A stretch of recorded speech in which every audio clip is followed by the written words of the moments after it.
This is a very underrated wide receiver class. And I can promise you one thing, there's going to be a lot of hidden gems at the end of the day. So today we're going to rank the top 10 wide receivers, and if you stay to the end, I'll give you my top 20. But without further ado, let's get into it. Oh, also, sorry for the absence.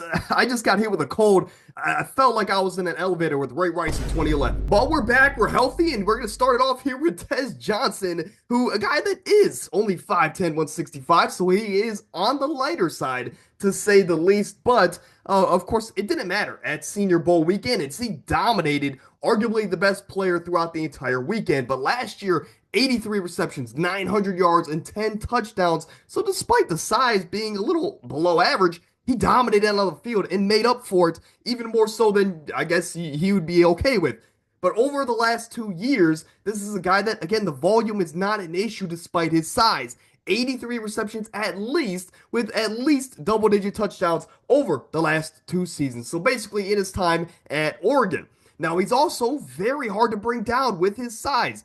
39 forced missed tackles over the last 2 years. So this is a guy that, being a shifty route runner, he can command the volume of an elite wide receiver, 1 or 2 in an offense. And he's also a guy that's going to make you miss in the open field. My only worries with him, again, are his frame, and of course also the fact that he going to be able to deal with some of these physical corners in press man-to-man coverage at the next level. Those are just some things that I want to see. At number 9 is Jack Bech, and yes, he is a coach's favorite. He's a tactical mover. He is a coach's favorite. Coach on the field and off the field. Jim ran first in, last time. You guys get the picture. But this is a guy that has dominated Senior Bowl weekend, and he is probably the winner of Senior Bowl weekend if you had to pinpoint one individual. But last year, when you look at his production on the field, he was no doubt a hidden gem. 62 receptions, over 1,000 yards, and 9 touchdowns, and he just does everything so very well. Good route runner, good run blocker. He screams an LA Ram wide receiver. Well, if you want to say he's a Cooper Kupp or a Puka Nacua, I think you can make a little bit of a comparison to both of those guys. But the reason I would lean towards Puka is because, as we saw at Senior Bowl weekend, he is so good in contested catch situations. The things I worry about with Jack Bech is that, given his conference and the teams he played, he didn't face much press coverage. So how is he going to deal with these physical corners at the next level? And also, his top end speed is not necessarily there compared to like a guy like Tez Johnson. But regardless, I think he's going to be an overall solid wide receiver. And again, he screams LA Ram wide receiver. At number 8 is a beast of a man in Jayden Higgins, 6'4", 215 pounds, give or take. And last year, dominated. 87 receptions, over 1,100 yards, and 9 touchdowns, as he was 1 game away from making the college football playoff. But he just has great size. He has a massive catch radius, again, being 6'4", second team All Big 12 last year. His hands are out of this world. 2.2% drop percentage, given the volume of over 100 targets and 87 receptions.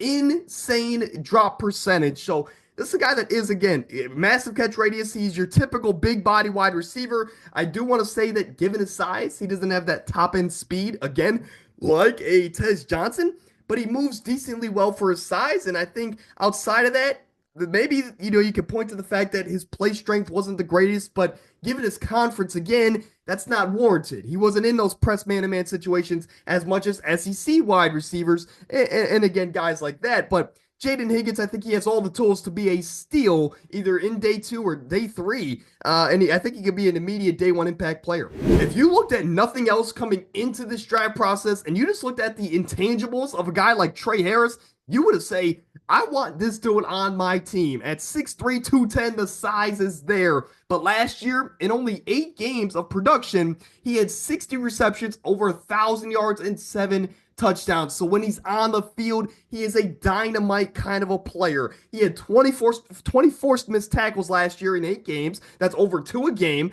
Great size. He was 3rd team All SEC last year. Good hands. His yak ability Basically, I'll just say this. He reminds us of DK Metcalf because when you look at him, he's just muscle built into a wide receiver at 6'3". I do think he has a lot of versatility, whether you want to put him in the slot or on the boundary.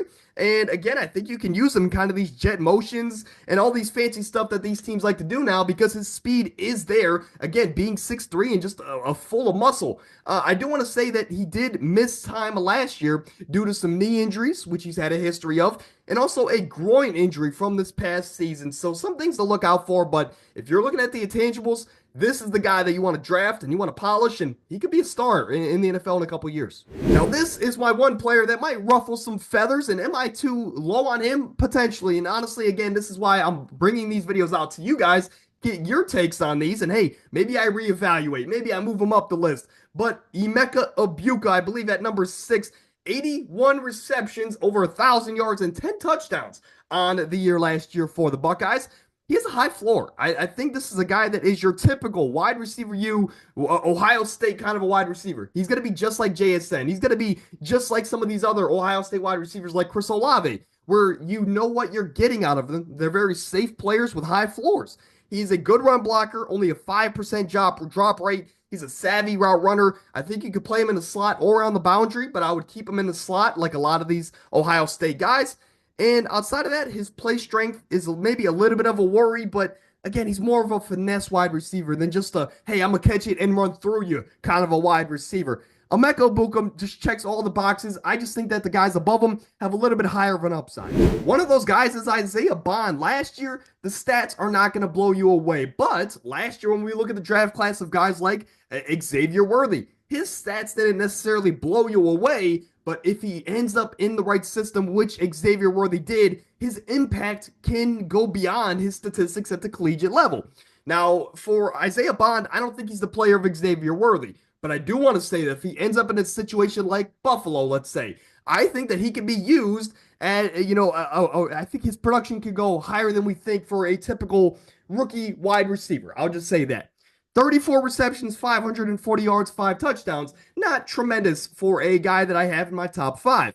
But I will say this, he's the fastest wide receiver in the class. He has the best yak ability, arguably, out of any wide receiver in this class. He only has a 5% drop rate in this class. And at 5'11", 180, it's not ideal size. He's a bit of a thinner frame, but this is a guy that is this year's Xavier Worthy. If you can use him the right way at the next level, I think he's going to be a steal at his draft position. And I think if the Bills can get him in, let's say, mid-round 2, it's going to be a steal for Buffalo or whatever offense decides to draft him. Now we get into my receivers that I do have a top 50 grade on, and Savion Williams. This is my hot take of my wide receiver class, but I just fell in love with the tape. At 6'5", 225. Whoa, first off, right? The size is more than there. And this is a guy that last year produced at a crazy level. 60 receptions, 600 yards, and 13 total touchdowns. Now, 13 total touchdowns, he had 6 of them rushing, 6 receiving, and 1 passing. So talk about a Swiss Army knife for an offense. He was just used in a lot of different ways. He has such a massive frame and catch radius that he's going to be a quarterback's best friend. And you can throw him on the boundary, obviously at 6'5", and he's going to have a massive advantage, at least length and size-wise, over every corner, pretty much at the NFL level. And if you could throw those back shoulder fades down the sideline, right, or those out routes late in games when you need a catch and to get out of bounds, this is your big body receiver that you want to go to. He's a great athlete at 6'5". He kind of reminds me of a Cordero Patterson, kind of a wide receiver, but I think he has a higher upside at the receiver position. Again, that's why I have him in my top 4. I think he is a good route runner. I think he has good lateral quickness. The things I worry about is his drop rate. It was at an alarming rate at 12%, give or take, and a lot of them were focus drops. A lot of them were, okay, I just made a big play for 20 yards. They're going back to me, and I'm so focused on getting this ball and going up the field that I just drop it. So this is the guy that needs to work on those focus drops. But outside of that, great in contested catch situations and checks all the other boxes. He just needs to work on his focus, but I think he's going to be a steal. Moving into my top 3, Luther Burden III, a guy that coming into the year, I think a lot of people would have penciled him in as the bona fide #1 wide receiver, but this season didn't go as planned. About 60 receptions, 670 yards, and 6 touchdowns. for the Mizzou Tiger. This is a guy that's he's very elusive. He's built like a running back at 5'11, 210, and he played a lot of his collegiate time in the slot position offensively. I do think he's very smart in space. Again, he reminds us of like a running back at the receiver position. But outside of that, he's just overall a very, very good wide receiver. I think he has a very high floor and a very high ceiling. Arguably could be the best in the class when it's all said and done. But he just needs to go to the right situation and overall needs some polishing in his game. But outside of that, Luther Burden, I'm very excited to see where he goes. Now, I thought I was ahead of the curve on a guy like this. There was about the midseason mark in the Texas season where I started reaching out to some people I know, and I said, man, am I crazy to think that Matthew Golden might be a top 2 wide receiver in this class? And they said no. The NFL scouts were already ahead of it. And this is the guy that, again, for me, is at my number 2 wide receiver. I think he's now going to be a first-round pick in the NFL draft, and he's very close. I think he's at 26th in my top 50 rankings. So he's very close to having a top 25 grade. Arguably could be in my top 25, and obviously I'm not going to have a problem with it. 83 receptions, 990 yards, and 9 touchdowns. Of course, he had a tremendous season that led them all the way to the Final Four teams, if I'm not mistaken, right? I could be mixing some teams up. But this is a guy that has a track background, and at 6'2", 200, good size, track background. You love already what you're hearing from Matthew Golden. He was the second team All Big 12 in 2023. And this is a guy that has great ball skills, great route runner. He's a good run blocker, at least willing, and we'll just say that. And this is a guy that, outside of that, his YAC ability was a question early on in his collegiate career, but I think in that college football playoff run, we saw that his YAC ability is better than what we think. But overall, I think he just needs some polishing, and I think he honestly might have the highest ceiling in the class next to number 1. And at number 1, there's going to be no surprise with Tet McMillan at 6'5", 210. Of course, I love the size that Savion Williams brings to the table there from TCU, but if you want to look at a guy that is just a already polished wide receiver and he's just ready to dominate from day one at the NFL level, Tet McMillan checks all the boxes coming out of Arizona. Last year, over 80 receptions, 1,300 yards, and 8 touchdowns. Like I said, complete package when you look at his intangibles. He was first team All Big 12 this past season. Strong hands, a guy that in contest to catch situations, whether if it's down the field or on those back shoulder fades down the sideline, it's almost sure that he's going to come up with these catches, whether if it's in big time moments or not. He also, again, at 6'5", this is not typical, but 29 forced missed tackles, man. Tet McMillan, he just checks all the boxes, and I think a team like the Patriots could be the team that could take him, and I think he can go, again, as high as number 4 in this draft. Excited to see where he goes, but Tet McMillan, he's going to be maybe your next great wide receiver at the next level. But here is my top 10 wide receivers, and of course, we'll get into the latter half in just a moment. But we have 4 top 50 wide receivers in this class and 1 in the top 10 in Tetairoa McMillan out of Arizona, like we just talked about. But of course, here's the top 10 with their grade. And granted, keep this in mind, nobody got above a 96 or 97, whatever Travis Hunter and Abdul Carter are. So just keep that in mind. So Tet McMillan is a 91, which is, again, elite status. My 11 through 20. Now, for some of these guys, I want to see how they test, right? Some of these guys weren't at Senior Bowl weekend, and some of these guys, I just want to see how they test at the combine and how they run, and some of their individual team, I guess, combines, right? Before the NFL draft takes place. Guys like Alec Eilmanner out of Stanford wasn't at Senior Bowl weekend, but he has all the tools to be a good wide receiver at the next level. I just want to see how he tests again in the coming weeks.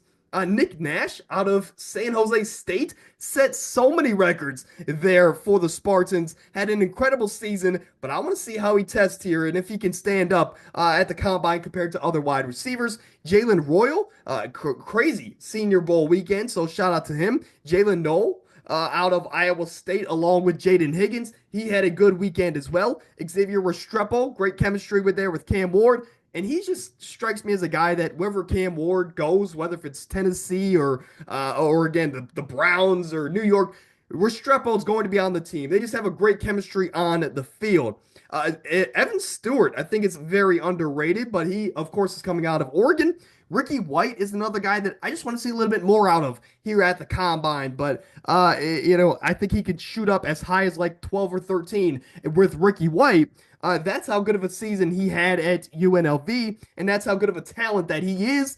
And of course, to round out the list, Ty Felton out of Maryland and Chimere DK. Of course, I had to get one of my Gators there on the list. But let me know what you guys think about the list down below. Who are some of your favorite wide receivers in this upcoming draft? And of course, if you enjoyed, it's a brand new channel. So drop a like, subscribe to the channel. Let's get out of here.